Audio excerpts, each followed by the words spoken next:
Bueno, ¿cómo están? Yo de nuevo. Había dicho que íbamos a hablar un poquito de pensamiento crítico.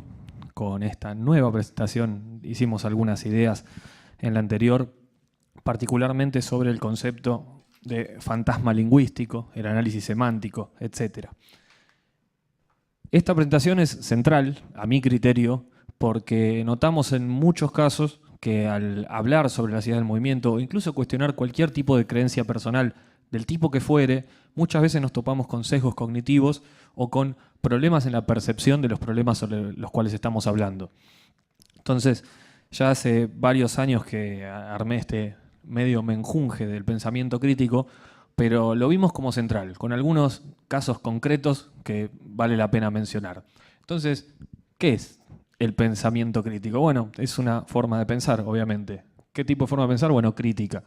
No hay mucha vuelta. Bueno, muchas gracias. No. El pensamiento crítico se trata de desmenuzar, de ir a fondo, de encontrar a detalle qué cosas pueden fallar en las afirmaciones con las cuales nos encontramos, o bien, bueno, detectar mentiras si nos están chamullando, como diría mi amigo el Saliva, que el Saliva la tiene clarísima, que no se asusten por su nombre. Entonces, bueno, vamos a ver un poco. Como siempre, les salgo con un modelo, ¿sí? Establezcamos un modelo, ¿sí?, de la comunicación. Recibimos información, la procesamos y extraemos conclusiones. Estoy loco, pero bueno, más o menos yo creo que la gente funciona así.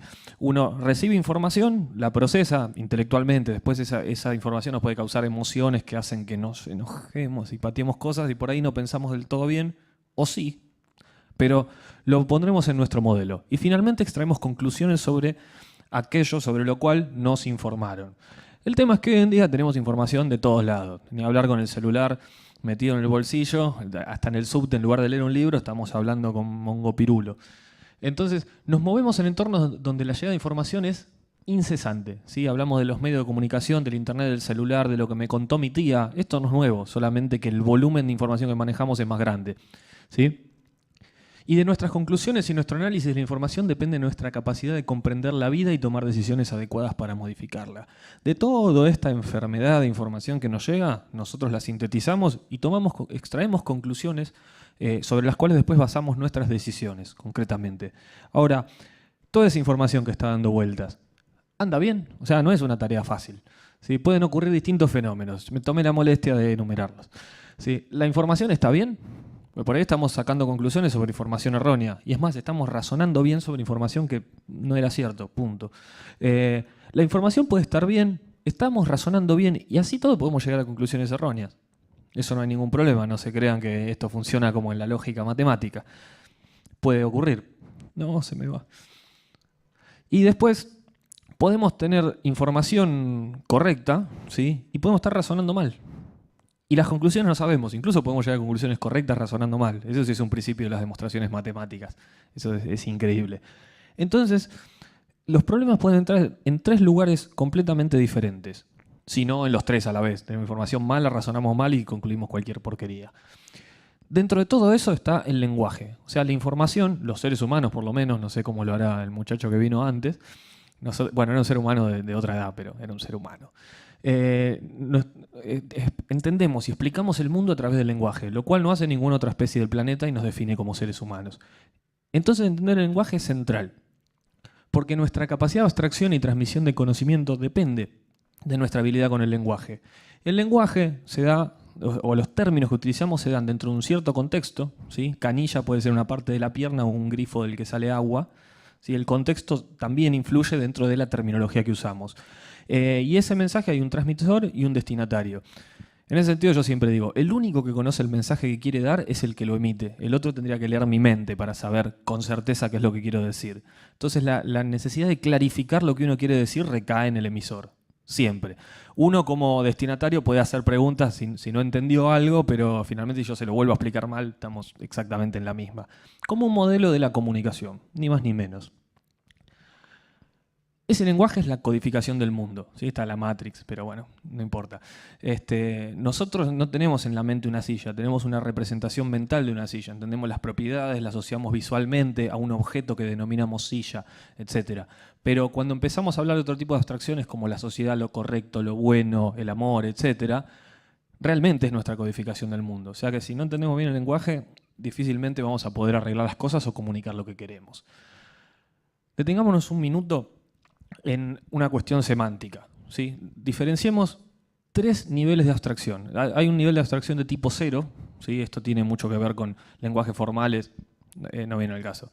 Noam Chomsky. De acá salió la informática en particular y la tecnología de compiladores. Es un análisis, digamos, profundo, piola, matemático. La abstracción de nivel 0 es la forma de menos ambigüedad de transmitir conocimiento a otro. Si a alguien le quiero explicar cómo usar un arco y una flecha, y no le digo nada, y le pongo el arco en una mano, yo le llevo su brazo con la flecha y yo le estiro el brazo y la suelto, el tipo entendió a la perfección, no hubo posibilidad de error. ¿Sí? Porque ni siquiera estoy usando el lenguaje, estoy transfiriendo conocimiento en forma directa. Los niveles de abstracción de tipo 1, ya empezamos otro nivel, son los objetos comunes.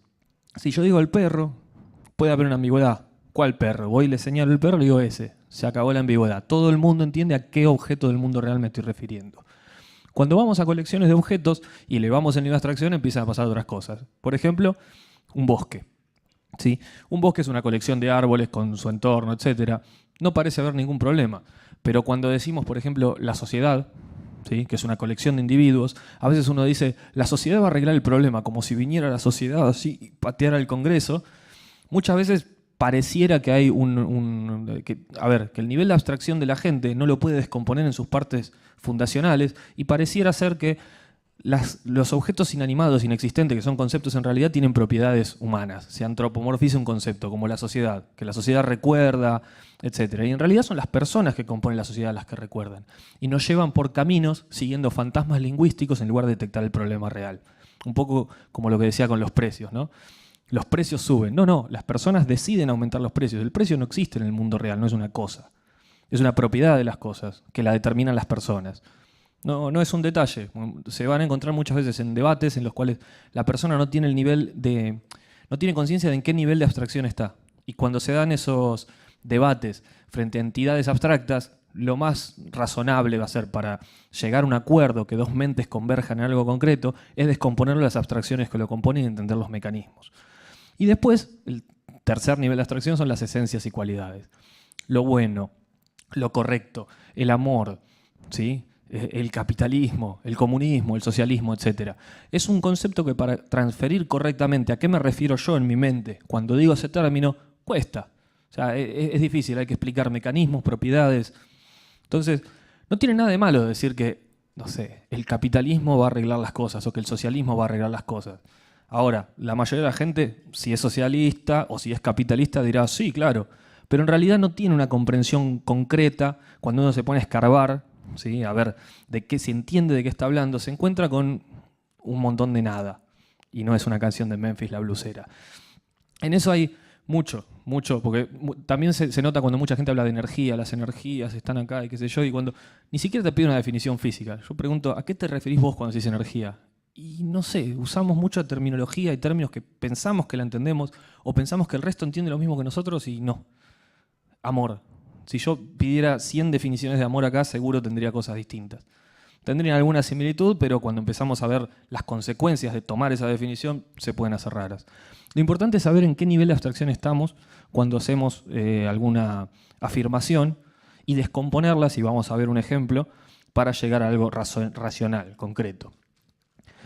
Salgo con el concepto de referencialidad, ¿sí? Referencialidad es simplemente eso. Cuando decís el término X, ¿a qué objeto del mundo real te referís? ¿Sí? Cuando yo digo precio, ¿dónde está el precio en el mundo? No existe. Bueno, es un concepto. A ver qué propiedades tiene. Porque nos permite analizar el discurso del otro lado y descomponerlo en sus partes fundacionales. Y eso es central. ¿Para qué? Para un montón de cosas. Que no nos engañen, entender de qué estamos hablando, si realmente hay un referente empírico en el mundo real. Tomando esto, ¿sí? La referencialidad, cuando me describiste algo más o menos razonable, ahora yo tomo el enfoque operacional. ¿Qué sirve? Vos me decís que tu bicicleta vuela. A ver. No, vuela solamente cuando hay luna. Bueno, nos juntamos un día que haya luna. A ver. Y si no vuela, no le creo. Si el enfoque operacional es ¿qué operación puedo hacer para determinar si una afirmación concreta funciona? Si alguien me dice que su auto vuela, ahí yo lo verifiqué hace un par de meses y esta fue la foto. Ni más ni menos. Establecer el enfoque operacional. Entonces usemos algunas les salgo con un conjunto de herramientas cognitivas, que son algunas herramientas útiles para desarmar ciertos problemas dentro de la comunicación, ¿no? A través del uso del lenguaje, además construimos las herramientas de análisis. Con el lenguaje también, la matemática es un lenguaje. Como un ejemplo de lo que es una herramienta cognitiva, siempre salgo con lo de Gauss, el príncipe de las matemáticas, que parece del tipo era un bocho, ¿sí? Al flaco se ve que hacía lío, se aburría en la clase de matemática y para castigarlo lo mandaron a sumar los números del 1 al 1000. Y la profesora pensaba tenerlo ocupado, no sé, media hora, 40 minutos. Y el tipo aparece a los 4 o 5 minutos con la respuesta. La mina, sorprendida, va, estuvo 20 minutos haciendo la cuenta y le dio bien. El tipo, fíjense la potencia mental. Si lo ven, se dio cuenta que para cualquiera de los números, ¿sí?, el primero más el último da 101. El segundo más el anteúltimo dan 101. El tercero más el antepenúltimo dan 101. Si uno va contando de atrás para adelante, siempre dan el mismo número. Y si se fijan bien, ¿cuál es? 101, que es uno más que el último al que está sumando, ¿sí? Para sumar los números del 1 al 100. La potencia mental del tipo está en hacer una generalización de esto. Dijo, para sumar los números del 1 al 100 tengo que hacer 100 por 101 50 veces, que también es 100 sobre 2. O sea, como estoy sumando el primero al último, lo tengo que sumar 50 veces, 101. Bueno, el tipo se armó una herramienta matemática que es para sumar los números del 1 hasta el n, donde n puede ser 1.728.000, hay que hacer n por n más 1 sobre 2. ¿Querés sumar los números del 1 al 900? Bueno, 900 por 901 dividido 2. En una operación, en lugar de 40 millones. Es como sacar un tornillo con los dedos o con un destornillador. Esto es una herramienta cognitiva. Algo que tenés que hacer en 10 millones de pasos lo haces en 1 o 2. Simplemente un ejemplo. Nosotros tenemos herramientas cognitivas como, no sé, la lógica, la probabilidad de la estadística, el análisis referencial de la semántica. Son cosas que si las tenemos en nuestra caja de herramientas nos permiten ser mejores a la hora de entender la realidad. Después tenemos otro problema, supongamos que tenemos todo eso. Nuestra percepción es falible. O sea, hay unos libros que se llaman de ilusiones ópticas, ¿no? Se tendrían que llamar fallas cerebrales, porque en realidad es el cerebro nuestro y con 2 garabatos ya no lo podemos ver. Entonces nuestra percepción falla. Entonces, nosotros podemos estar razonando bien, pero podemos estar viendo algo que no está ahí. El fenómeno típico son las pareidolias, es Jesús apareciendo en una tostada o algo por el estilo, o las caras en Marte. La foto parece que se da algo, pero no. Nuestra mente le asigna un significado. Nuestra memoria es limitada, ¿no? La mano derecha es la otra. Este tipo es un caso medio extremo. Pero traten de contarme lo que comieron hace 17 días al mediodía. Es difícil. O sea, y es más, cuando nosotros volvemos a retrotraer la información que teníamos guardada y la damos otra vez, sale totalmente distorsionada. ¿Alguien jugó al teléfono descompuesto alguna vez? Lo sabemos de los 5 o 6 años. O sea que, ¿por qué? Porque la comunicación, la información se basa a través del testigo auditivo en este caso. Me contaron que pasó algo y a medida que se va propagando se va distorsionando la información. Porque la memoria no falla. Y de esto surgen los sesgos cognitivos. Ahora vamos a nuestra mente concretamente. La lista de sesgos cognitivos de Wikipedia es increíble. En general Wikipedia es mejor en inglés porque le da más bola nada más, no porque tengan nada de espantoso. El español, al revés. Ojalá le diéramos más bola y tuviéramos una Wikipedia bien hecha. Pero esta lista de sesgos cognitivos está a detalle. Recomiendo a cualquiera que la lea. Busquen sesgos cognitivos.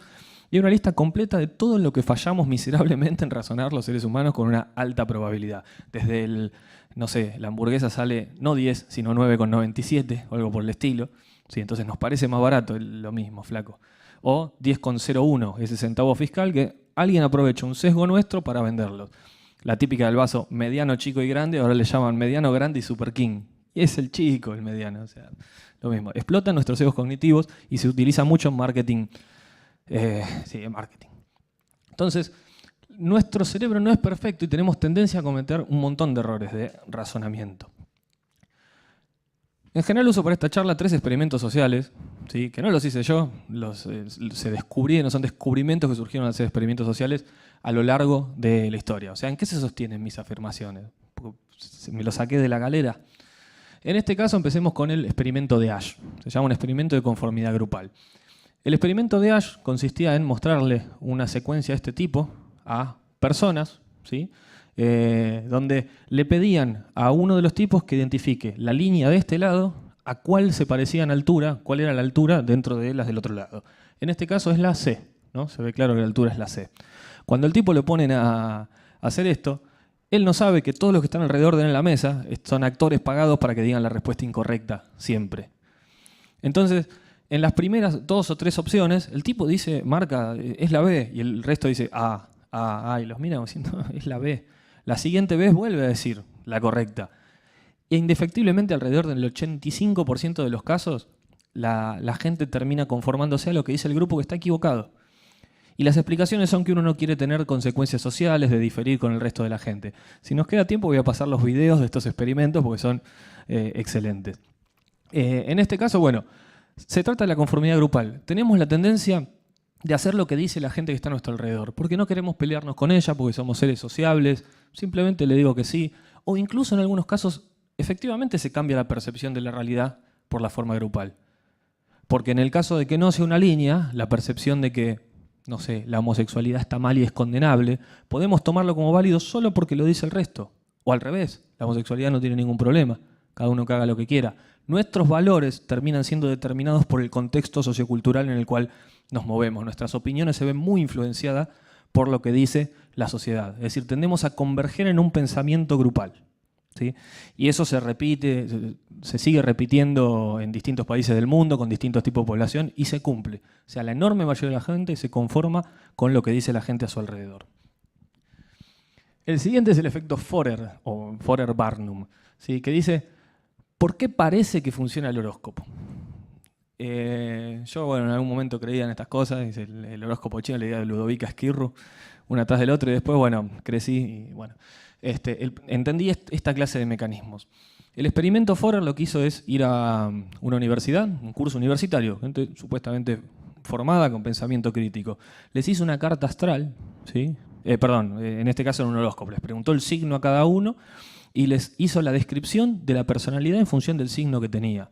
Se los dio a todos, uno por uno, se tomó como 40 minutos para escribir cada una y ese experimento se repite y se repite. Y les pidió que se califiquen del 1 al 5 qué tan representados se sentían por esa descripción que les acababan de dar. El promedio es 4,2. Estamos hablando de un 80% aproximadamente. Lo siguiente que le pide es que le pasen a su compañero de al lado la descripción que tenía, momento en el cual se dan cuenta que a todos les dijo lo mismo. Entonces, en este caso, se estaban sintiendo representados en una descripción que era particular para ellos, ¿sí? Concretamente, algo que me dijeron, sí, me describe a la perfección, sin darse cuenta que también describía a todos los compañeros de al lado con un nivel de precisión similar.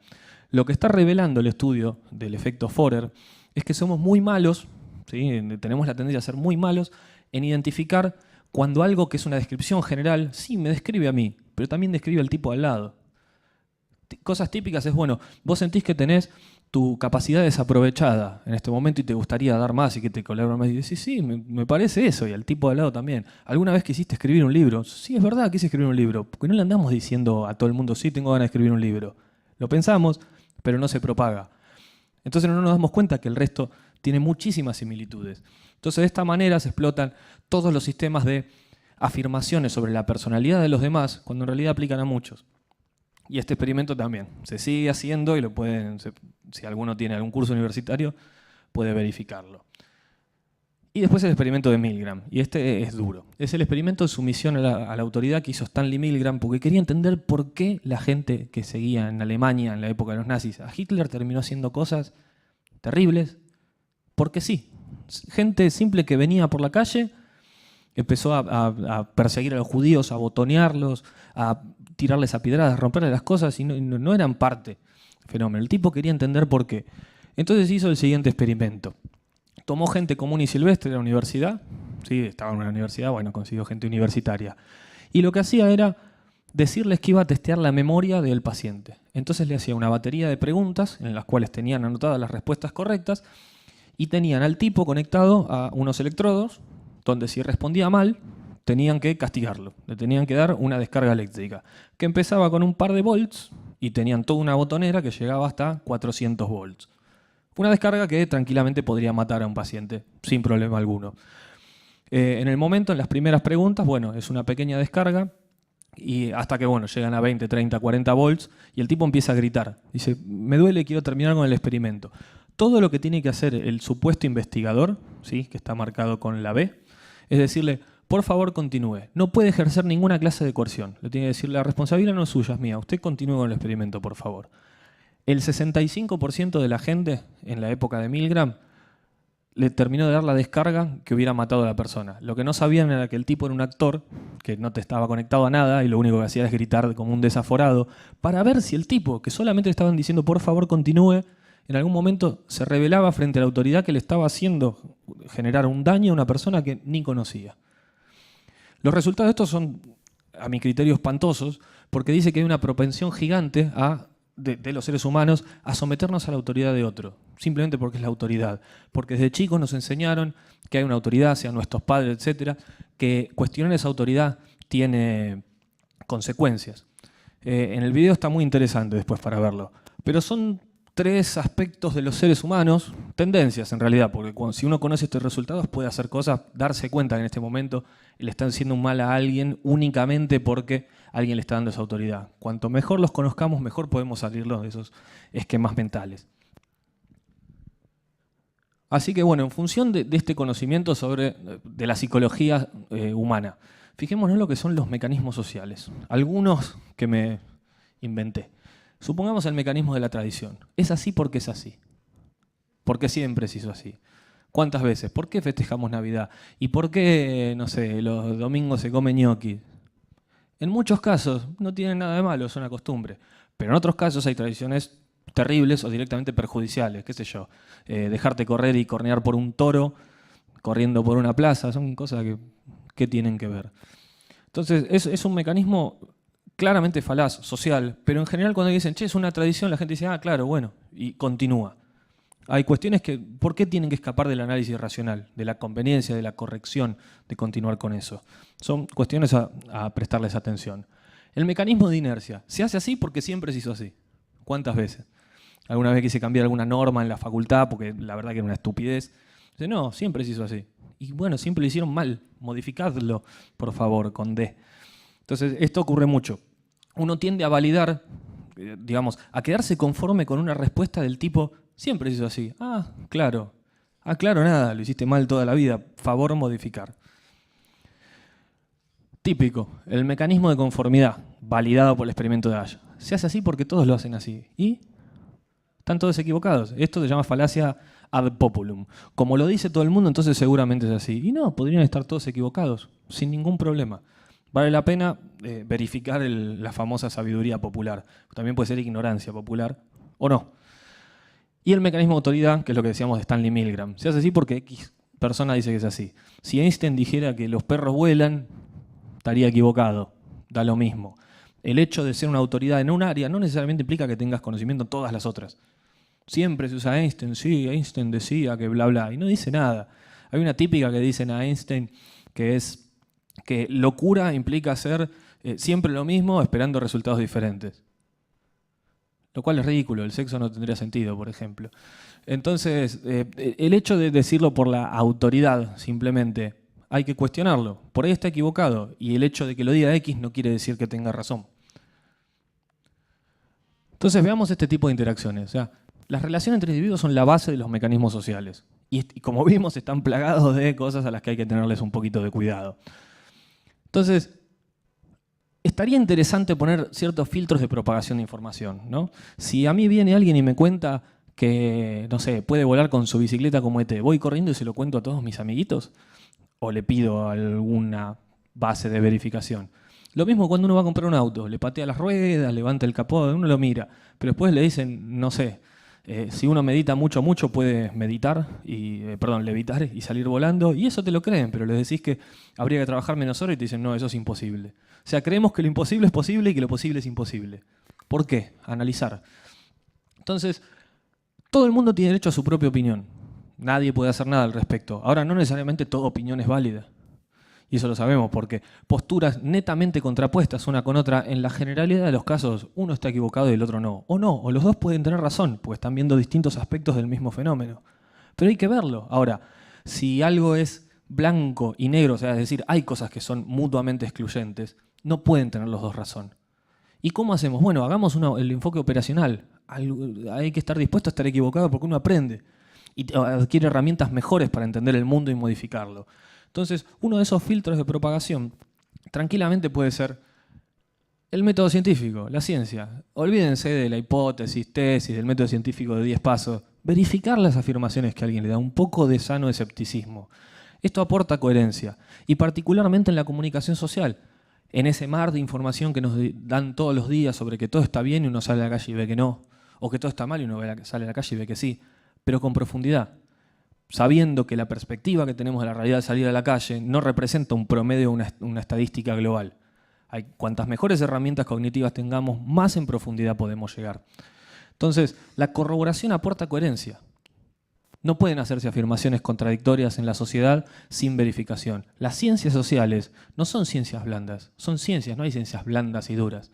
Una disciplina que no usa el método científico no merece llamarse ciencia, ni más ni menos.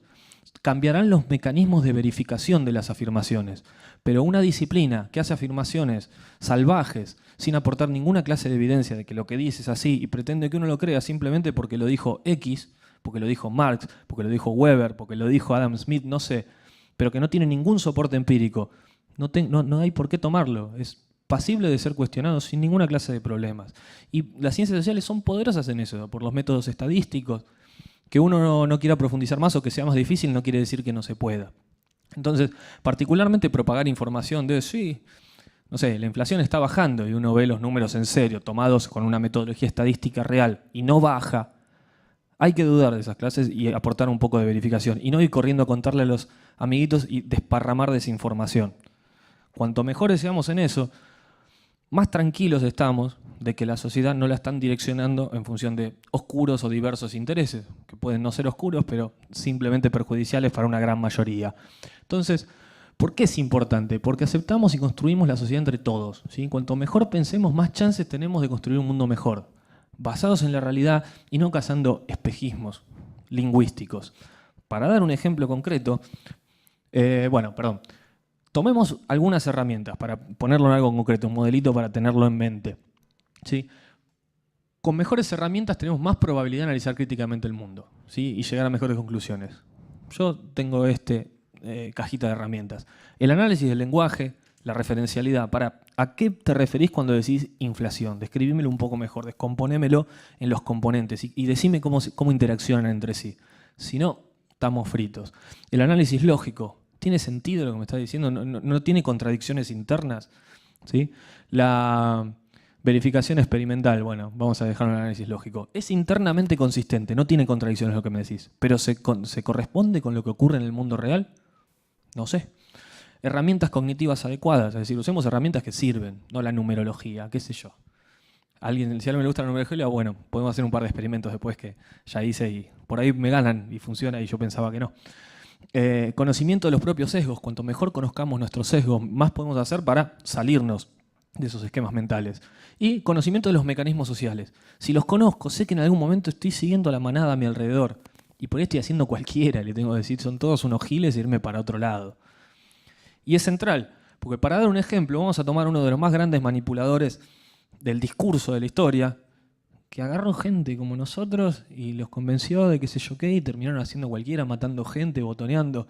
Tampoco tenemos que ir muy lejos, podemos tomar épocas oscuras de la Argentina. Pero tomemos este que se conoce bien. Este es un discurso de Hitler en un momento, dado de la historia que vamos a analizar semánticamente. Fíjense, discurso emocional.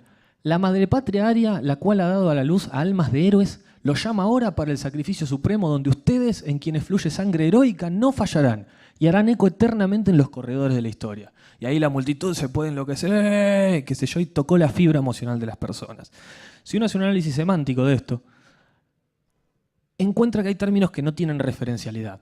Blab no es un intento de ser gracioso. Blab en semántica es un término que no apunta a nada concreto, que no puede extraer significado de esa palabra. ¿Qué diantres es la madrepatria aria? ¿Qué es eso? Tenés que clarificar el concepto. El demagogo se hubiera encontrado solo risas del otro lado si la gente estuviera entrenada en desarmar semánticamente los discursos. A la luz de blabs en los blabs, ¿qué era esto? Luz a las almas de héroes. ¿Qué es un héroe? Es un héroe para un lado, pero para el otro es el asesino de su familia. ¿Cuál? Necesito clarificación. Se ve los corredores de la historia. ¿Dónde están los corredores? ¿Se refieren a qué? Son discursos planteados para llevar emocionalmente a las personas en una dirección concreta.